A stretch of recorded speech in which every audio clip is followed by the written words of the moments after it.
What's up, everybody? I'm Alan Seslowsky, and thanks for tuning in to RosterWatch. On a recent RosterWatch podcast, number 266, our co-founder, Alex Dunlap, sat down with a very special guest, Jason Moore of the Fantasy Footballers. On this podcast, they discussed a bunch of veteran wide receivers who aren't receiving much offseason buzz. This could be the year where veteran wide receivers are coming at an extreme discount and show extreme value. On this video here today, we're going to do a deeper dive into a few of those names that they discussed on the podcast. The first set of wide receivers we're going to discuss is Cooper Kupp and Robert Woods. Over the past 3 seasons, Woods and Kupp have been one of the most productive wide receiver tandems in all of the NFL when healthy. Their 2020 ADPs are grouped closely together. Kupp is getting drafted as the first wide receiver of the two as the wide receiver 15 off the board, where Woods is going shortly after as the wide receiver 18. Their receptions and yards total from 2019 was very similar, both catching around 90 passes and accumulating close to 1,150 yards. The major difference between the two was Cooper Kupp scored 10 touchdowns, where Robert Woods only scored 2. Sharp fantasy football minds are projecting positive touchdown regression for Woods, where he's averaged closer to about 5.5 touchdowns over the last few years. The RosterWatch matchup tool that is available to our pro subscribers shows that Robert Woods may have a tough schedule and projects as the wide receiver 1 on the Rams offense. However, defensive attention could shift to Cooper Kupp when the Rams get into the red zone.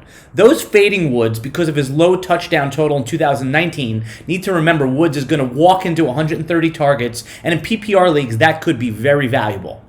The second player I want to talk to you about is DeAndre Hopkins and what kind of immediate impact he could have for fantasy in 2020.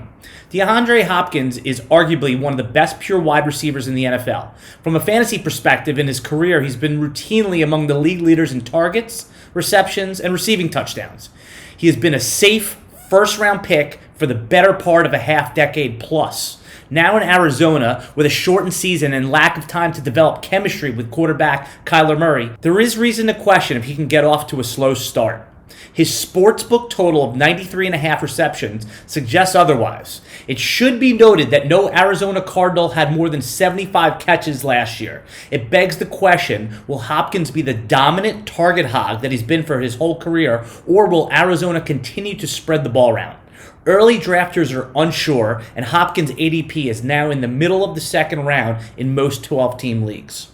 Before we continue, just a brief word about what's going on over at RosterWatch. The 2020 Ultimate Draft Cheat Sheet is available now at RosterWatch.com. The revolutionary cheat sheet that changed fantasy football forever is back, only at RosterWatch.com. The RosterWatch.com Ultimate Draft Fantasy Football Cheat Sheet. All you need to do is follow 3 simple rules. That's it. 3 rules. It couldn't be any easier, and an expert quality fantasy football draft is guaranteed. The RosterWatch Ultimate Draft Cheat Sheet is available now at RosterWatch.com.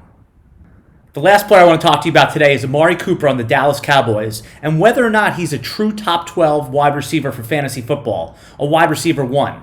Now, there's been heavy debate in the fantasy community. Some people are all in on Amari, and other people want nothing to do with him.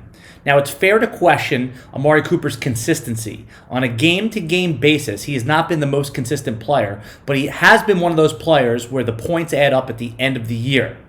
Now, there is some concern as well that rookie Ceedee Lamb is going to come in and siphon some targets away, but the targets that were vacated by Randall Cobb and Jason Witten should be enough to not affect the workload and target share that Amari Cooper is going to get.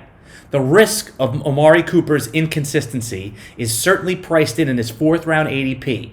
It is fair to fall on either side of the argument, but when the numbers add up, Amari Cooper is looking like one of the veteran wide receivers in the 4th round that could return top 12 value. Okay, RosterWatch Nation, that's it for today. Remember to like and subscribe to get notifications when we go live, and leave a comment in the video. We will comment back. Until next time, goodbye.